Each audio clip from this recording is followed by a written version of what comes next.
कहते तो ये भी हैं कि दिल्ली दिल फरेबों की भी है, और लकी यानी कि लक्ष्मण लाल अग्रवाल में ये सारे गुण मौजूद थे। लोग उसकी शक्ल को देखकर ही कह देते थे, अबे दिल्ली से हो क्या? लकी वैसे दिखने में स्मार्ट और अट्रैक्टिव था, पर जेब से खस्ता हालत होने की वजह से रहता बेहद सिंपल तरीके से था। शर्ट का रंग उड़ा हुआ और पैंट से पैबंद जुड़ा हुआ।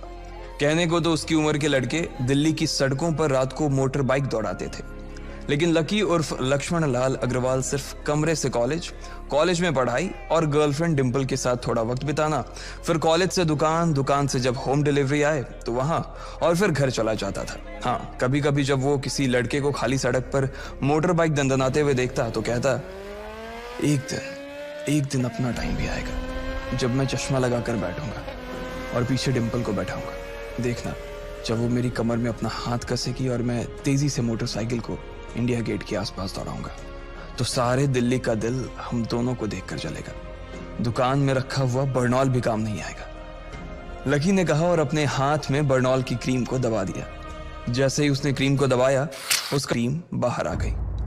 अबे गधे, क्या कर रहा है? वो कोई स्पंज की गेंद है क्या जो उसे दबा रहा है? दुकान के मालिक ने उससे फटकारते हुए कहा और उसके सर पर एक चपत लगा दी। Sorry sir. लकी ने अपना सिर बचाते हुए कहा। वो खरोल बाग में स्थित एक छोटी सी मेडिकल स्टोर पर काम करता था। उसकी दुकान का नाम था चमन मेडिकल स्टोर और उसके ओनर का नाम था चमन लाल। लकी पिछले 5 साल से इन्हीं की दुकान पर काम कर रहा था। यहाँ इस छोटी सी शॉप पर काम करना उसकी मजबूरी थी। लाइफ में कंगाली की वजह से उसे कॉलेज में पढ़ाई पूरी करने के लिए पार्ट टाइम जॉब करना था। उसने कई अच्छी जगह अच्छी तनख्वाह की नौकरी ढूंढी पर नहीं मिली और वो इस मेडिकल स्टोर पर ही अटक गया। गधे, अब इसके पैसे क्या तेरा बाप भरेगा? कटेगा। इसका पैसा भी तेरी तनख्वाह से कटेगा और एमआरपी से डबल रेट में कटेगा। चमन ने अपने दांतों को किचमिचाते हुए कहा। गुस्से की वजह से उसकी नाक फूल गई थी और लकी की सांसें। उसने घबराते हुए ओनर से पूछा, एमआरपी से डबल क्यों सर जी? ताकि अगली बार से ऐसी कोई हरकत करने से पहले तू डबल बार सोचे। चमन ने कहा और उसके हाथ से ट्यूब छीन ली। उसका जी तो चाह रहा था कि वो लकी की खोपड़ी पर एक और बार अपना हाथ साफ कर ले, लेकिन उससे पहले ही दुकान का फोन बजने लगा। फोन की घंटी बजते ही लकी को वहां से निकलने का मौका मिल गया और वो भागते हुए फोन उठाने के लिए चला गया। हेलो जी, करोल बाग के बेस्ट मेडिकल चमन मेडिकल स्टोर से बोल रहा हूं, बताइए क्या काम था? ये लकी की पेटेंट लाइन थी। चाहे कहीं से भी फोन आए, लेकिन उसे फोन पर बस यही बोलना था। जैसे ही इधर लकी ने अपनी बात कही, उधर से जवाब आया, मैं ब्लूमिंग नाइट होटल के कमरा नंबर 303 से बात कर रहा हूँ। एक छोटा सा ऑर्डर है, नोट करो और जल्दी से होटल पर डिलीवर करवा दो। वो एक लड़के की आवाज थी। उसकी आवाज में काफी भारीपन और एक अजीब सी जल्दबाजी थी। जैसे ही लकी ने वो आवाज सुनी, पता नहीं क्यों उसे वो आवाज जानी पहचानी सी लगी। जी सर, बताइए आपका क्या ऑर्डर है? हाँ तो लिखो, हार्ट प्ले के 2 पैकेट और 1 पैकेट टिश्यू। लकी जो कि अपना पेन लेकर खड़ा था, हार्ट प्ले का नाम सुनते ही झिझक गया। असल में हार्ट प्ले नाम का एक कंडोम आता था और इसलिए उसका नाम सुनते ही लकी शर्मा गया था। इतने साल से भी मेडिकल की स्टोर पर काम करने के बाद उसे इन चीजों का नाम सुनने में शर्म आती थी। हेलो भाई, लिखा कि नहीं लिखा? उस आदमी ने फिर से लकी से पूछा। जी सर, लिख लिया सर, लिख लिया। लकी ने खिसियाकर हंसते हुए कहा। लिख लिया तो फिर लेकर निकल, उस लड़के ने कहा। उसकी आवाज सुनकर ना जाने ऐसा क्यों लग रहा था कि वो बहुत बड़ा आदमी था। जी सर, मैं सर, लेकिन सर बाहर तो बारिश हो रही है, लकी ने कहा। उसने देखा कि बाहर बहुत तेज बारिश हो रही थी।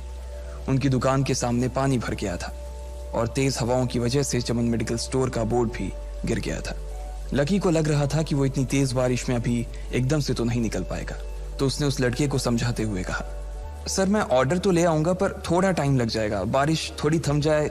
अब इससे पहले कि वो कुछ आगे बोल पाता, फोन पर लड़का बोल पड़ा।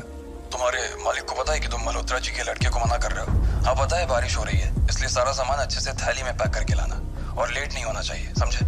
उस लड़के ने कहा और इससे पहले कि लकी आगे कुछ कह पाता, उसने फोन काट दिया। उधर से लकी के दुकान का ओनर उसे घूर कर देखा जा रहा था। लकी के हाथ में पेन और पेपर देखकर ही वो समझ गया था कि उसके पास कोई ऑर्डर आया था। आज वैसे भी इतनी बरसात होने की वजह से सुबह से इक्का दुक्का ग्राहक ही दुकान पर आए थे। ऐसे में उसकी दुकान का मालिक एक भी ऑर्डर को छोड़ना नहीं चाहता था। वो लकी को देख रहा था और लकी बारिश की ओर देख रहा था। बारिश का बहाना नहीं चलेगा, जाना पड़ेगा। चमन लाल ने कहा। मैं बहाना नहीं कर रहा सर, थोड़ी बारिश धीमी हो जाए तो मैं चला जाऊंगा। अभी आप खुद ही देखिए कितनी तेज बारिश है। वो पता नहीं कोई मिस्टर मल्होत्रा का कोई बेटा कुछ ज्यादा ही जल्दी में था, मैं साइकिल से तो पहुंच नहीं पाऊंगा इतनी जल्दी। लकी ने उनकी ओर देखते हुए कहा। क्या कहा? मिस्टर मल्होत्रा जी का बेटा? तू मेरी दुकान बंद करवाएगा क्या? अभी क्या भी निकल उनका ऑर्डर लेके, वो हमारे बहुत पुराने कस्टमर है। चमन ने कहा। पर लकी ने कहा ही था कि चमन बोला। पर कुछ नहीं, तू मेरी मोटरसाइकिल ले जा, उसने गुस्से में कहा। अरे सर जी, 200 के ऑर्डर में मुश्किल से 40 रुपए बचेंगे, इससे 3 गुने का तो पेट्रोल ही लग जाएगा, और अगर गाड़ी रास्ते में बंद हो गई तो अलग से खर्चा, लकी ने समझाते हुए कहा। वो जानता था कि उसका मालिक इन सब बातों पर ध्यान नहीं देने वाला। चमन लाल बोला। कोई बात नहीं, तू जा, चाहे जो हो जाए ग्राहक नाराज नहीं होना चाहिए, और वैसे भी वो मल्होत्रा जी का बेटा है। चमन लाल ने मोटरसाइकिल की चाबी लकी की ओर उछालते हुए कहा। लकी ने चाबी ली। उसे देखकर उसके अंदर मिक्स फीलिंग आ गई। एक तो वो बहुत खुश हुआ कि बड़े दिनों बाद बाइक चलाने को मिलेगी, पर वहीं दूसरी तरफ दुखी इसलिए हुआ कि बाइक मिली भी तो ऐसी तेज बारिश में, अगर खराब हो गई तो इसकी चपत भी उसके सिर पर ही पड़ेगी। वो मुंह लटकाकर रेनकोट और हेलमेट पहनते हुए वहां से निकल गया। बाहर आकर देना चाहता था। वो चाहता था कि एक दिन वो डिंपल को प्लेन में बैठाए